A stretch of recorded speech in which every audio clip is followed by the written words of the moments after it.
आप अपने खुदा को मानो, अपने खुदा की इबादत करो, अपने आप को, अपने अमाल को ठीक करो। आपके अमाल की बिना पे ही आप जन्नत या दोज़ख में जाओगे। आप दूसरों की इबादत गाहों को बर्बाद कर रहे हो, दूसरों के हीरोज़ पे तनकीद कर रहे हो, दूसरे को ये कह रहे हो कि ये हिंदू है तो ये बहुत बुरा है, मैं मुस्लिम हूँ तो मैं बहुत पाक हूँ, बहुत आला हूँ।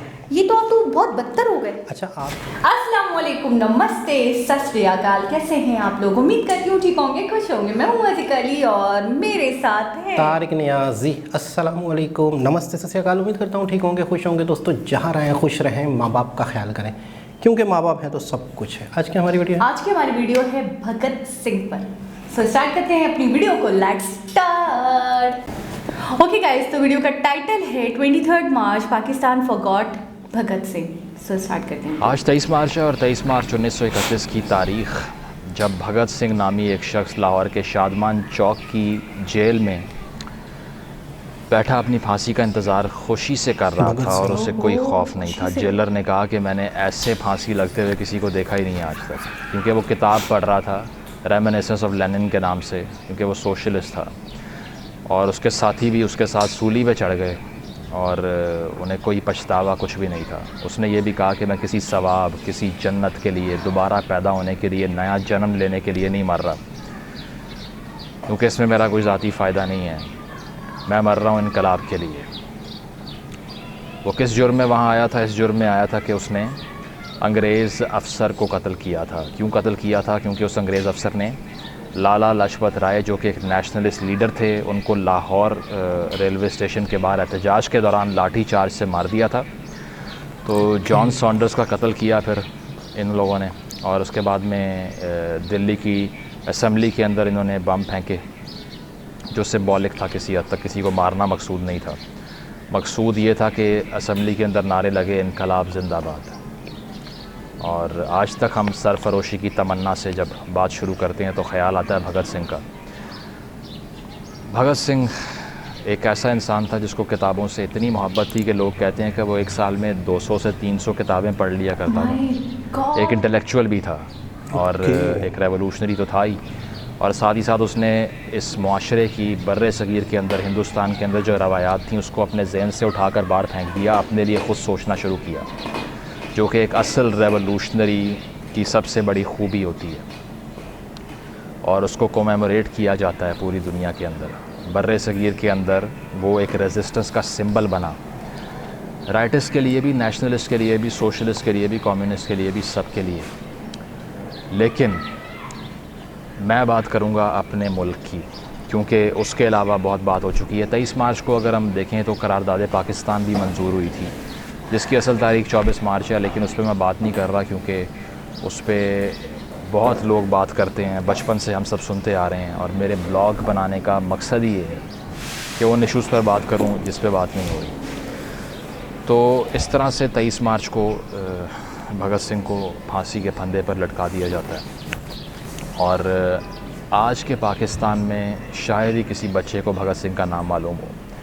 As a news anchor and as a broadcaster and a journalist, no channel in Pakistan आज की तारीख़ में, कोई चैनल, कोई अखबार इन पे बात नहीं कर रहा, भगत सिंह को कमेमोरेट नहीं करता। कहीं दिखाया नहीं जाता कि भगत सिंह भी हमारा हीरो है, कहीं बताया नहीं जाता कि उसकी सर्विसेज क्या थी। वो आपके लायलपुर में पैदा हुआ था, जिसका नाम आपने फैसलाबाद रख दिया शाह फैसल के नाम पर, जो कि सऊदी था। वो आपके लाहौर में सूली पर लटक गया, किसकी आज़ादी के लिए? आपकी आज़ादी के लिए। वो इंटरफेथ हारमनी की बात कर रहा था, तोड़ने की बात नहीं कर रहा था।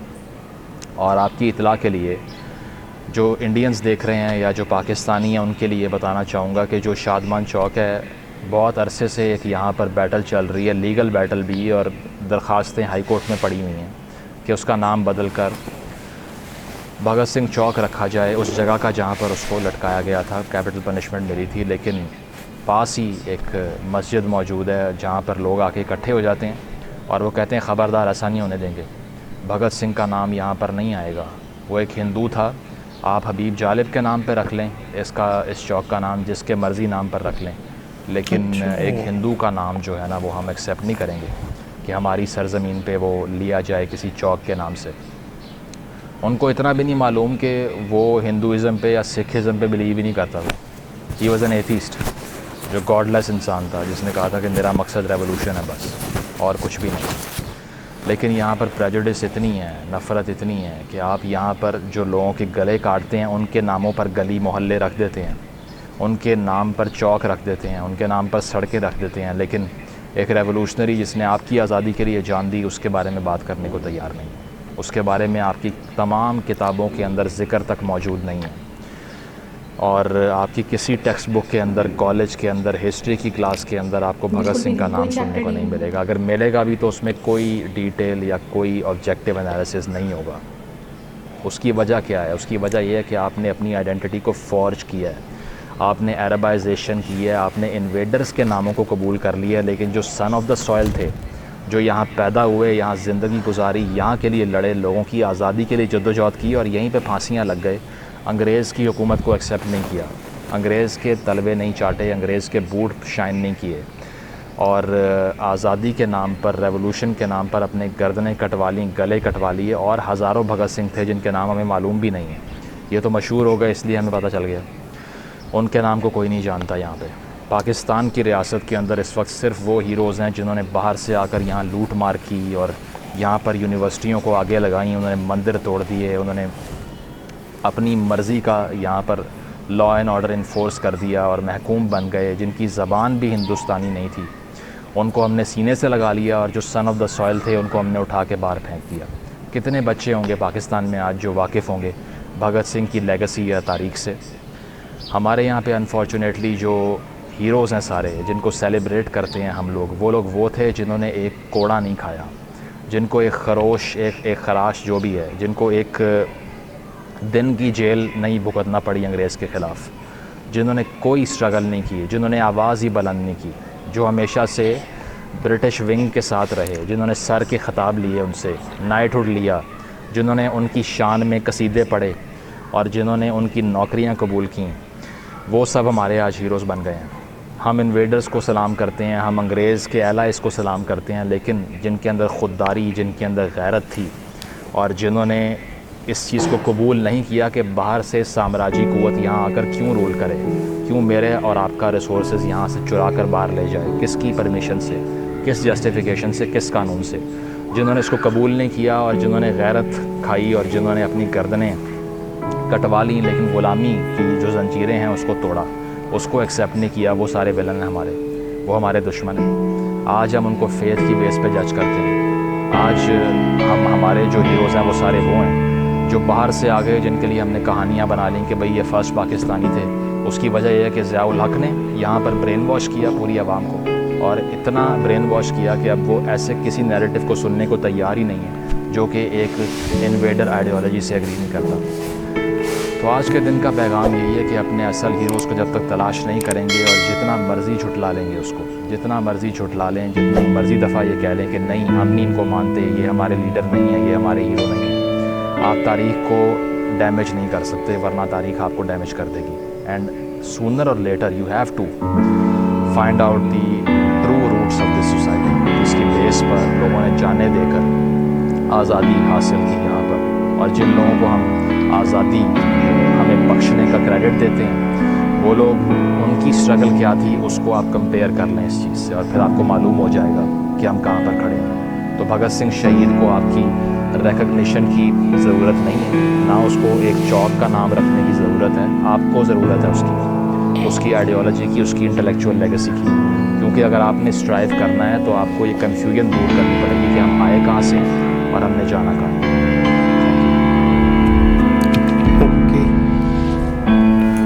जी जनाब, जी जनाब, जी जनाब, बात तो सही कर रहे हैं। कोई एक चैप्टर,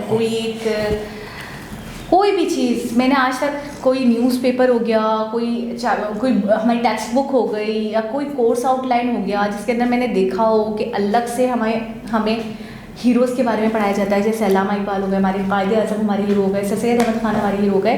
तो वाकई इन्होंने बिल्कुल 100% कहा, सही कहा है कि हमने किसी बुक में भगत सिंह का कोई चैप्टर नहीं देखा। बिल्कुल। चलिए बहुत ज़्यादा डिटेल ना हो, कब पैदा हुए थे, क्या उनके कारनामे थे, क्या जद्दोजहद उन्होंने की, क्या इनकलाब वो लाए थे, कम से कम मेन चीज़ें तो हमें पता होनी चाहिए थी। अच्छा, सिर्फ इस बात को लेके कि वो हिंदू थे, मतलब अव्वल तो वो एक अलग टॉपिक हो जाता है, लेकिन अगर हिंदू थे लेकिन देखिए हिंदू थे, मुस्लिम थे, बात तो हो रही है आज़ादी की। बात तो हो रही है आपको जद्दोजहद की। आपको एक आज़ादी दिलाना, यहाँ तो आप भगत सिंह की बात कर रहे हैं, यहाँ पर तो आज तक कायद-ए-आज़म के ऊपर भी इश्यूज़ हैं कि वो कादियानी थे, वो ये थे, वो ये थे। तो ये कौम है। हम एज ए नेशन तो ये हैं कि आप भगत सिंह की बात कर रहे हैं, मुजम्मिल जी, यहाँ तो कायद-ए-आज़म के ऊपर भी इश्यूज़ हैं अभी तक। हाँ। ठीक है ना। तो वाकई अपने हीरोज़ को याद रखना। अभी पिछले दिनों कुछ साल पहले मेरे ख्याल में शायद एक वाक़या हुआ था कि लाहौर में एक जगह पे मुजस्समा लगा हुआ था भगत सिंह का, ठीक है ना, तो वो तोड़ दिया गया, किसी ने तोड़ दिया वो। और अभी जैसे चौक के बारे में जिक्र हो रहा है कि उनके नाम पे चौक हो, तो वो कुछ मौलाना हजरात होते हैं। अच्छा एक और चीज़ है, अच्छा ये चीज़ है क्यों? इसकी वजह यह है कि हम बड़े ही फारिग कौम है, ठीक है ना, हमारे पास बड़ा ही वक्त है उन चीज़ों के लिए एहतजाज करना जिनकी कोई एहतजाज की लॉजिक ही नहीं है, ठीक है। अगर अच्छा एक सेकंड, अगर उनके नाम पे चौक का नाम रख लिया गया, क्या जा रहा है आप मुझे बताएं, आपका क्या जा रहा है, मेरा क्या जा रहा है? एक अगर हम उनको उनकी अज़मत, उनकी डिग्निटी की वजह से, उनकी लेगेसी की वजह से अगर हम उनको एक खराज तहसीन पेश कर सकते हैं, अगर हम एक मुजस्समा बना सकते हैं उनकी कुर्बानियों के लिए। देखिए उन्होंने क्या कहा कि वो गॉडलेस पर्सन थे, यानी कि उनका सिर्फ एक मकसद था रेवोल्यूशन, उनका एक मकसद था इनकलाब, उनका एक मकसद था कि हमें किसी की गुलामी नहीं करनी। मैंने तो ये सुना है कि आज़ादी के सबसे पहले हीरो हैं। हाँ, सबसे पहले आज़ाद। अच्छा इनके बाद आग लग गई हिंदुस्तान में, कौन सी वाली? आज़ादी की। लोगों के दिलो दिमाग में ये चीज़ बैठ गई। अच्छा वो बार बार वर्ड यूज़ कर रहे थे, सन ऑफ द सॉइल, बिल्कुल मट्टी के बेटे, यानी कि जब जिन्होंने अपनी मट्टी अपने वतन के लिए, पहले तो एक ही था ना हिंदुस्तान, अपने वतन के लिए, अपने हिंदुस्तान के लिए जिन्होंने कहा कि हम उनकी गुलामी क्यों सहें, हमारे रिसोर्सेज को वो ले गए चुरा कर, बिल्कुल हमारी सारी चीज़ों को वो ले गए और उसके बाद भी हमें गुलाम बना कर रखा, हमारी ही ज़मीन पर हुकूमत कर रहे हैं, तो हम उनकी हुक्मरानी क्यों देखें, क्यों बर्दाश्त करें? बिल्कुल ऐसा ही है। लेकिन ये है कि मतलब वही वाली बात है, माइंड सेट, ठीक है, बहुत सालों से, बहुत टाइम से लोगों के माइंड सेट हैं और बहुत सारे ऐसे शहर हैं, बहुत सारे ऐसे इलाके हैं, बहुत सारी ऐसी जगह हैं जहाँ के नाम चेंज हुए। हमारा, मैं जहाँ रहता हूँ ना, कराची में मैं एक जगह रहता हूँ जहाँ पर मेरे घर के करीब 2 मस्जिदें हैं, एक इस तरफ हो गई तो एक इस तरफ हो गई। दोनों मस्जिदें जिस जगह पर हैं उसको एक कंपाउंड के साथ टच हो रही हैं। कंपाउंड का मतलब होता है मोहल्ला, इलाका।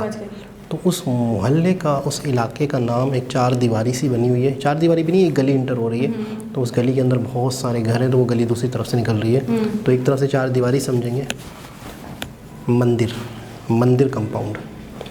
अच्छा भाई, एक दूसरी मस्जिद है, उस मस्जिद के साथ भी जो इलाका टच हो रहा है, उस मस्जिद के आसपास जो पूरे घर हैं, बहुत सारे 40-50 घर हैं जो भी हैं, उसका भी नाम मंदिर कंपाउंड है। यानी कि यहाँ पे आधा किलोमीटर, यहाँ पर आधा किलोमीटर, एक किलोमीटर दूर, थोड़ा 1 किलोमीटर, आधा किलोमीटर समझ लो, तो उधर भी मंदिर कंपाउंड, उधर भी मंदिर कंपाउंड, और मस्जिदों के साथ साथ। तो मुझे ऐसा लगता है कि वहाँ पे मंदिर था। जब आप 50 साल, 60 साल, 70 साल पीछे चले जाएंगे, 80 साल, 100 साल, तो वहाँ पे मंदिर था, तो उसका कंपाउंड का नाम मंदिर रखा। मेरा जो एरिया है, मैं जहाँ कराची में रहता हूँ, तो ये ओल्ड एरिया कहलाता है। ओल्ड एरिया में हमें बहुत सारे मंदिर आज भी दिखते हैं। अच्छा, कहीं इलाकों से हिंदू चले गए, या तो वो और इलाके में चले गए कराची के ही, या फिर एक साथ मुत्तहिद हुए कराची में कहीं, फिर वहाँ कंपाउंड में रहने लग गए, तो वहाँ कोई हिंदुओं के अलावा कोई और नहीं होता, या फिर आउट ऑफ कंट्री जब माइग्रेशन हुई थी तो इंडिया वाली साइड चले गए थे। तो ऐसी बहुत सारी जगह हैं, ऐसी बहुत सारी चीज़ें हैं जहाँ के नाम चेंज कर दिए गए हैं लोगों ने, वहीं नाम वही, क्योंकि सबसे पहले तो हिंदू ही की तादाद ज़्यादा थी ना, सबसे पहले तो हिंदू ही थे। अच्छा, एक और चीज़ मैं वीडियो देख रहा था जिसमें एक जगह है, मुझे शहर का नाम भूल रहा है, वहाँ पे एक जिना टावर है इंडिया में एक जिना टावर है, वो आज तक कायम है, मीनार टाइप है। और हाँ, मज़े की बात सुने कि वो किसी वजह से एक टावर का नाम जिना टावर रख दिया गया। हिस्ट्री में, इतिहास में कहीं भी नहीं मिलता कि वहाँ जिना साहब गए थे, ना वहाँ के हवाले से कोई तकरीर है उनकी, ना वहाँ के हवाले से कोई रिसर्च है, कुछ भी नहीं है। किसी वजह से उनके फैंस ने उस टावर बनाया गया, जिना टावर के नाम से, और वो आज तक कायम है। उस टावर के ऊपर थोड़ा सा कंट्रोवर्शियल चीज़ें चल रही थी कि इस पर तिरंगा लहराया जाए, जिना टावर क्यों है, नहीं होना चाहिए। तो लेकिन कहने का मतलब ये कि आज तक वो टावर जो है वो है। अच्छा, मैं पता है क्या सोच रही हूँ, मैं सोच रही हूँ इतने साल हो गए आज़ादी के बाद, मतलब सेपरेशन के बाद भी इतने साल हो चुके हैं हमें, लेकिन कब तक ये हिंदू मुस्लिम चलता रहेगा? आपको क्या लगता है? मतलब ये जो मौलवी हजरात आ जाते हैं हमारे साइड पे, ये वो कौन सी कम्युनिटी है, मैं कहूँगी कौन से मौलवी हैं जी, मतलब बरसाती मेंढकों की तरह निकल आते हैं, साल इनका कुछ पता नहीं होता, बड़े से बड़ा गुनाह हो जाए, बड़े से बड़ा क्राइम हो जाए, इनको कोई खबर नहीं होती, लेकिन जहाँ कोई थोड़ी सी ऐसी बात हो जाती है कम्युनिटीज़ को लेकर तो ये फ़ौरन फतवे लगाने लग जाते हैं, फ़ौरन बाहर आ जाते हैं। क्यों आते हैं? अच्छा, मैं आपसे एक सवाल करता हूँ, मैं आप लोगों के लिए इनसे एक सवाल करता हूँ, आपने आज तक इस्लाम के बारे में जो समझा है, जितना आपको पता है, उस ठीक है, जितना पता है उस हवाले से आप मेरे इस सवाल का जवाब दीजिएगा। ठीक है। आपने कहीं भी मदरसे में, मस्जिद में, स्कूल में, कॉलेज में, यूनिवर्सिटी में, कहीं भी आपने इस्लामियात के सब्जेक्ट में ये पढ़ा हो तो मुझे बताइएगा, जो मैं अभी कहने वाला हूँ। आपने बहुत सारे लोगों को मुसलमान करना है? नहीं। ठीक है ना? नहीं। ठीक है, फोर्सनेस तो है ही नहीं ना। ठीक है ना? अब सुने, आपने ये पढ़ा है कि आप अपने आप को ठीक करें, बताएं हाँ या ना का जवाब दें, आप अपने अमाल ठीक करें, आप लोगों के साथ अच्छा रवैया रखें, एक अच्छे इंसान बनेंगे तो एक अच्छे मुसलमान बनेंगे, चाहे वो हिंदू हो या मुस्लिम हो या जानवर हो या कुछ भी हो, आपने सबके साथ अच्छा रवैया रखना है। या आपने कभी ये पढ़ा है कि आपने अगर आपने इतने गैर मुस्लिमों को मुसलमान कर दिया तो आप जन्नत में जाएंगे? कहीं पढ़ा है? नहीं।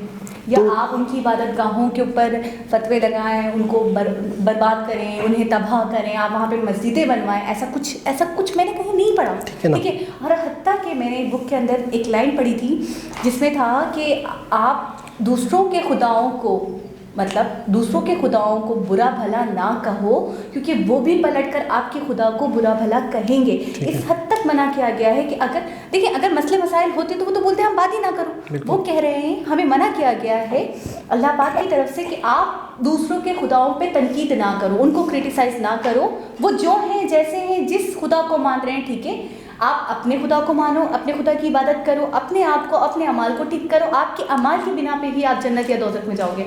आप दूसरों की इबादत गाहों को बर्बाद कर रहे हो, दूसरों के हीरोज़ पे तनकीद कर रहे हो, दूसरे को ये कह रहे हो कि ये हिंदू है तो ये बहुत बुरा है, मैं मुस्लिम हूँ तो मैं बहुत पाक हूँ, बहुत आला हूँ, ये तो आप तो बहुत बदतर हो गए। अच्छा, आप किसी हिंदू को मुस्लिम करते हैं, आपने अपने गिरेबान में झांका है? आप क्या हैं? आपके अमाल ठीक हो चुके हैं? आप परफेक्ट हैं? आपके आसपास वाले लोग सारे खुश हैं? आपने जो अमल करने हैं वो कर रहे हैं क्या? आप किसी और हिंदू को मुसलमान करना या किसी हिंदू को उसका अप्रिशिएट करना या किसी जगह का नाम किसी हिंदू के नाम पर है तो उसको चेंज करना, इससे आपको जन्नत मिलेगी? मतलब आप कॉमन सेंस की बात है, हमने कभी बचपन में ये नहीं पढ़ा है, तो ये कौन से मौलवी हैं, ये कौन लोग हैं जो बाहर आ जाते हैं ऐसी चीज़ों पर कि इसका नाम ये नहीं हो सकता, इसका नाम ये नहीं हो सकता। अगर एक शख्स ने आज़ादी के लिए जद्दोजहद की है और आज अगर हम उस आज़ादी की कदर करते हैं, तारीख़ में उसका नाम है, तारीख़ में अगर उनका नाम है, दुनिया जानती है, तो फिर आपको इसमें शर्म करने की क्या ज़रूरत? अच्छा, हिंदू थे, उन्होंने आज़ादी में जद्दोजहद की, तो मेरे भाइयों, मेरे दोस्तों, तो पहले तो सब हिंदू ही थे ना। अच्छा, मुझे एक बात बताएं, बात हो रही है 23 मार्च 1931, आप सेपरेशन कब हुआ? 1947 में। उन्होंने कब जद्दोजहद करी? इनकलाब कब लाए वो? 18वीं सदी के बाद की बात है। हाँ, ठीक है। अभी वो उनको जब मतलब फांसी हुई थी, जैसे वो बता रहे थे, अंग्रेज़ों का दौर था, वो एक भी शिकन नहीं थी और उनको ज़रा सा भी अफसोस नहीं था, वो बहुत रिलैक्स होकर मुताल्ले का बहुत शौक था, स्टडी कर रहे थे। तो मैं ये सोच रही हूँ कि जब आज़ाद हुए ही नहीं थे हम, जब उस वक्त हमारा सेपरेशन ही नहीं हुआ था, तो सब एक ही था ना। और जिसने जो किया है कारनामा, जिसने जो अपना फ़र्ज़ अदा किया है या कोई इनकलाब लाया है, जद्दोजहद की है, किसी ने आवाज़ उठाई है और उसी की नज़र वो हो गया, उसने अपनी जान गंवा दी इसी जद्दोजहद में, तो आप क्या उसको एक क्रेडिट नहीं दे सकते, एक खराज तहसीन नहीं पेश कर सकते सिर्फ ये इस बेस पे कि उसका नाम भगत सिंह था?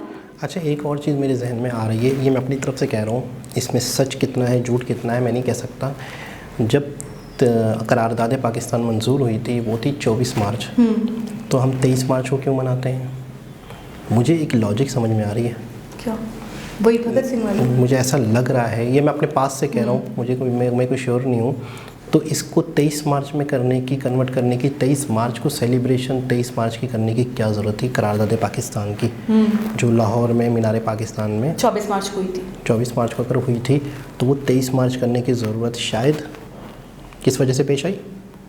इन्हीं की वजह से। मुझे ऐसा लग रहा है कि शायद उन्होंने इस चीज़ को यहाँ कन्वर्ट करने से अब उनके जो नाम को या उनकी जो कुर्बानी को दबाने की कोशिश की। मुझे ऐसा लग रहा है, मैं अपने पास से ही कह रहा हूँ। खैर दोस्तों, जो कौमें अपने हीरोज़ को याद रखती हैं, जो कौमें अपने हीरोज़ को अप्रिशिएट करती हैं, हमने कितनी वीडियोज़ ऐसी देखी, यूनिटी ऑफ स्टैचू देखा, हमने कई मूवीज़ देखी। मुझे पता है मुझे अब क्या लग रहा है, मुझे अब बहुत स्ट्रॉन्ग फीलिंग्स आ रही हैं, मुझे बहुत गट फीलिंग्स आ रही हैं कि इन्होंने एक सेंटेंस बोला ना कि अगर आप अपनी हिस्ट्री को डैमेज करते हो तो हिस्ट्री आपको डैमेज कर देगी। इसमें कोई भी शक अब नहीं। ये जो हम डैमेज हो रहे हैं, ये जो हम तबाहाली का शिकार हो रहे हैं, ये जो हम कहत साली का शिकार, तो इसमें कोई शक नहीं है कि हम अपनी हिस्ट्री को डैमेज करेंगे तो डैमेज हो जाएंगे। और आपकी बात है ना, अच्छा ये सब जानते हैं कि अगर हमारे ऊपर जालिम हुक्मरान होंगे तो इसका मतलब है कि हम में गलती है, ये सब मानते हैं। तो इसका मतलब है कि हुक्मरान जालिम हैं, लॉजिक हम हैं, वजह हम हैं, वजह आवाम है। हमें अपने अमाल देखने हैं, हमें अपने आप को देखना है, हम कितने ईमानदार हैं, लॉयल हैं अपने कंट्री के साथ, अपने हीरोज़ के साथ, अपनी हिस्ट्री के साथ। तो एक बहुत ही ज़बरदस्त इन्फॉर्मेटिव वीडियो थी, जो हमें थोड़ी बहुत तो मालूमात थी भगत सिंह के बारे में, लेकिन उन्होंने काफ़ी मज़ीद बातों के बारे में बताया। दोबारा किसी और वीडियो के साथ आपसे मुलाकात होगी, जब तक के लिए अल्लाह हाफ़िज़।